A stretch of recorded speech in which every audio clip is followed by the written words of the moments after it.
Heureux de vous retrouver en direct du Cameroun pour vous permettre d'analyser avec nous, sinon de prendre connaissance de nos analyses et entrer à la participation de la RDC à la 6e édition du championnat d'Afrique et des Nations. Nous allons parler le part de la République démocratique du Congo avec Patient Tchaba. Patient, bienvenue. Merci à vous, Waldo Simoyamba. En forme ? Très en forme en direct du Cameroun. Nous sommes là pour justement servir nos téléspectateurs et les remettre au parfum de tout ce qui entoure l'équipe nationale de la République démocratique du Congo. 2 journées, la RDC compte 4 points et là, les Congolais se disent on est en tête, tout est fini. On est en tête, tout est fini, mais moi je répondrai directement par non. Pourquoi? Parce que la qualification, c'est vrai, elle peut être acquise, tout comme elle ne peut pas être acquise. Imaginez le scénario. Vous êtes en train de dire qu'il y a possibilité que la RDC, malgré aujourd'hui, avec ces 4 points, un scénario qui pourrait faire que la RDC ne se qualifie pas. Ah oui, il se peut que le Congo soit éliminé de la compétition. Voilà pourquoi j'ai parlé du scénario. Prenez le cas où le Congo était battu, le Congo-Kinshasa pour être plus précis, était battu par le Niger en match comptant pour la 3e journée. Et là, le Niger aura 5 points au total. Et de l'autre côté, si la Libye arrivait à battre le Congo-Brazzaville, la Libye également comptera 5 points dans sa GVACR. Et c'est la République démocratique du Congo avec ses 4 points qui quittera la compétition. Donc il faut nécessairement que lors du match comptant pour la 3e journée, que le RDC arrive soit à s'imposer sur la formation nigérienne ou encore arriver à décrocher le point du nul face à la sélection nationale des MENA pour s'assurer la qualification en quart de finale. Ok, c'est qualifié en quart de finale est une chose, savoir également quelle place occuper en est une autre, car c'est vrai, la RDC, de par le groupe B, est logé dans la ville de Douala, mais pour y revenir, il faut que le Congo-Kinshasa arrive à finir premier de son groupe. Or, cela passe nécessairement par la victoire lors de ce match comptant pour la 3e journée. Et si le Congo ne finissait pas premier, qu'il y avait un match nul qui soldait cette 3e journée, les RDC pourrait finir 2e de son groupe et voilà, jouer le 2e match à Yaoundé, peut-être face au Cameroun ou encore le Mali, ouais, les 2 adversaires potentiels qui pourront comme ça affronter les RDC. 2 matchs qui s'annoncent déjà très compliqués. Revenons un peu à la première sortie, le match contre le Congo-Brazzaville. C'était un match avec beaucoup d'enjeux. Et la 2e sortie des Léopards, ça s'est avéré un peu compliqué parce que les Léopards ont couru derrière les scores. Selon vous, ces scénarios-là ont permis aux Congolais de se faire une idée, de se mettre en confiance pour la suite? S'il faut revenir sur le premier match, je dirais tout simplement que l'enjeu a beaucoup plus pris le dessus sur le jeu. Car, nous le savons, le match Congo-Kinshasa, Congo-Brazzaville est un match qui est très suivi, pas seulement en Afrique centrale, mais également sur la scène internationale, parce que d'abord, c'est les 2 pays qui ont comme ça les 2 capitales les plus rapprochées du monde, mais également c'est un peuple qui a juste été, je dirais, mis de 2 côtés par le fleuve. Le derby du fleuve, c'est même comme cela que ce match est nommé, oui, le derby du fleuve. Et cette pression-là de battre le Congo-Brazzaville à tout prix a mis la pression sur le joueur de la RDC. Vous verrez même que Karim Kivuidi, qui est publicité au niveau du championnat national, a perdu le fil du match. Il dézonnait pratiquement. Dans le terme plus technique, on dirait qu'il était indiscipliné dans le jeu tactique, lui imposé ou encore lui dicté par le sélectionneur national qui est Florent Ibenge-Ikwangé, qui l'a d'ailleurs reconnu lors de la conférence de presse d'après-match, ou encore après cette confrontation qui avait bien sûr les RDC l'emporté. Et il fallait comme ça assommer plus le Congo-Brazzaville en 2e mi-temps pour arriver à marquer ce but. L'unique but d'ailleurs qui a été marqué par Chico Oshindi du Tout-Puissant Mazema Anglebert. Et le sélectionneur Ngatsono du Congo-Brazzaville l'a qualifié d'une erreur d'inattention. Donc les défenseurs du Congo-Brazzaville étaient tout simplement distraits. Et il revenait de la pause et c'était pratiquement une action qui ne pouvait pas être conclue par une frappe d'Oshindi, parce que c'est vrai, il y a eu une belle combinaison, mais là il y a surprendre même le gardien de but qui n'a pas pu suivre le ballon. Et c'est sur cet effet de surprise que la RDC a eu à s'imposer. S'imposant comme ça face au Congo-Brazzaville, sachant également que dans ce groupe, les Léopards ont le meilleur championnat. Ils se sont, je dirais, surestimés. Ils se sont crus surdoués pour arriver à battre le Chevalier de la Méditerranée de la Libye, qui connaissent une situation très compliqué d'ailleurs, par la crise qui s'écoule.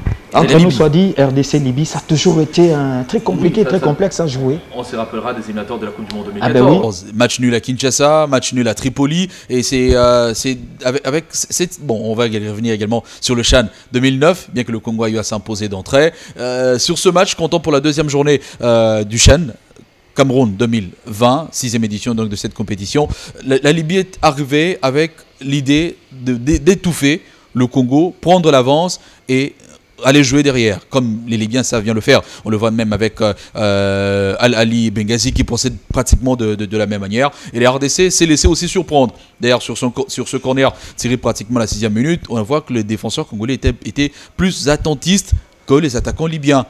Nathan Mabrouki qui sort, qui ne va pas au bout de son initiative, il reste là planté et voilà, il y a le but qui est arrivé, il ne pouvait pas refaire le même mouvement pour aller défendre. Et voilà, la RDC est menée. Les Libyens ont bien su faire le jeu, ils se sont repliés en arrière pour attendre voilà, oui, attendre, prendre le Congo. Par contre, ils se sont également procuré plusieurs occasions, malheureusement, qui n'ont pas su concrétiser. Les RDC également, avec Ebengo Ciel et Massassi, a eu à toucher plusieurs fois le montant. Même le gardien libyen était à plusieurs reprises sollicité. D'ailleurs, le coup franc d'Ebengo à la seconde période, le gardien sollicité à plusieurs reprises. Les RDC n'a pas su d'abord revenir au score et par après prendre l'avantage pour justement arriver à gagner ce match. Voilà. Il y avait cette possibilité d'arriver à gagner ce match. Contrairement au match contre le Congo-Brazzaville, il y a eu une certaine ascendance des léopards de la RDC sur les chevaliers de la Méditerranée. Je suis plus sur le côté mental, où le Congolais s'est pensé plus devant, le Congolais de Kinshasa s'est pensé plus devant que les Libyens. Alors, arrivés là, ils étaient totalement surpris jusqu'à ce qu'il y ait eu ces buts à la fin. Oui, pourquoi je parle mental? Parce que l'appui de supporters également qui ont eu à envahir le stade Japoma a donné un coup de pouce à la sélection nationale. Le 12e homme qui a pleinement joué son rôle d'ailleurs. On a vu que la manière de jeu de l'équipe nationale de la RDC a changé. Les joueurs ont vu qu'il y avait tout un peuple derrière et ils se sont cru pratiquement à Kinshasa. Il y avait tout un peuple derrière qui tenait à une victoire. Alors, on n'arrive pas à avoir cette victoire. Qu'est-ce qu'on fait? On ramène au moins le point du nul pour survivre. Il ne faut pas le perdre. Et pour ne pas perdre un match, il faut avoir le point du nul. Ils ont poussé jusqu'à avoir cette frappe, ces sublimes buts de Massassi, pratiquement au-delà même du temps additionnel. Et ben on s'est dit, mais est-ce qu'on va arriver à gagner ce match? Il y a eu cette frappe qui a laissé pratiquement tout le monde pantois dans le stade parce que personne ne s'y attendait. Même le gardien libyen qui a eu à faire un très beau match n'y s'y attendait pas. Et voilà, il y a eu ces buts égalisateurs. La RDC a décroché le point du nul. Alors, du côté... Défaite. Un match nul synonyme de défaite côté libyen.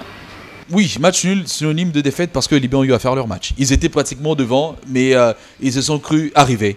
Ils ont mis dans leur tête qu'ils avaient déjà 4 points et qu'ils avaient battu le Congo. Battre les RDC, c'est déjà synonyme d'une qualification en quart de finale, surtout que le Congo est 2 fois vainqueur de ce CHAN. Alors, lorsqu'on bat le Congo, on a directement ce statut de favori de la compétition. Allez, avec les quelques minutes qui nous restent, il faudrait bien faire cette projection, le dernier match. Comment s'y prendre parce qu'il y a beaucoup de choses autour de cette sélection. On est en tête, il y a un statut de double vainqueur à défendre. Comment s'y prendre pour se qualifier aisément? Comment s'y prendre pour se qualifier aisément? Parce que la RDC... Oubliez, il faut... La RDC, 2 matchs, 2 buts. Mais les buts dans quelles conditions? La RDC, on peut tenter de dire, marque peu de buts. Pourtant, dans cette sélection, il y a tous les meilleurs buteurs du championnat national. Ça ne s'explique pas. Alors, pour arriver à bien jouer contre le Niger, il faut tout simplement oublier que nous sommes parmi les favoris de la compétition. Il faut oublier que le Congo-Kinshasa a su gagner à 2 reprises le CHAN en marquant plus d'un but face au Ghana 2-0, face au Mali 3-0. Il faut juste se présenter sur le terrain avec une seule idée en tête, gagner le match. Parce que si on s'est dit, ok, on va faire un match nul, attention, le Niger peut nous surprendre pratiquement à la dernière seconde du match, comme le Congo-Kinshasa a eu à le faire face à la Libye. Il faut tout simplement venir avec l'idée de gagner le match, peu importe la manière. Florent Ibenge le dit souvent, l'important dans un match, c'est de ne pas jouer.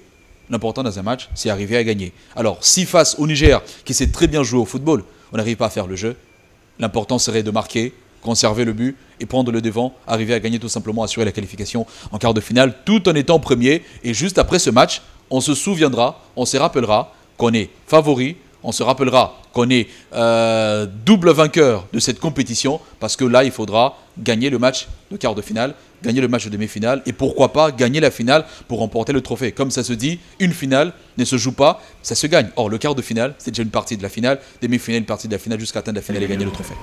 Le niveau de la compétition, en peu de mots. Le niveau de la compétition, il est juste élevé.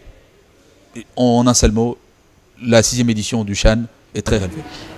La 6e édition du CHAN, très relevée, c'est sur ces mots que nous mettons un terme, bien sûr, à à cette analyse. Hein. Merci Patient Chapa. Merci à vous, Simon Yamba, de m'avoir reçu. Merci à vous, fidèles téléspectateurs, vous qui êtes restés fidèles à Éduc Télévision. Nous sommes ici au Cameroun pour vous permettre d'en savoir un peu plus sur non seulement la participation de la République démocratique du Congo à cette 6e édition du CHAN, mais également l'évolution de cette compétition ici au Cameroun.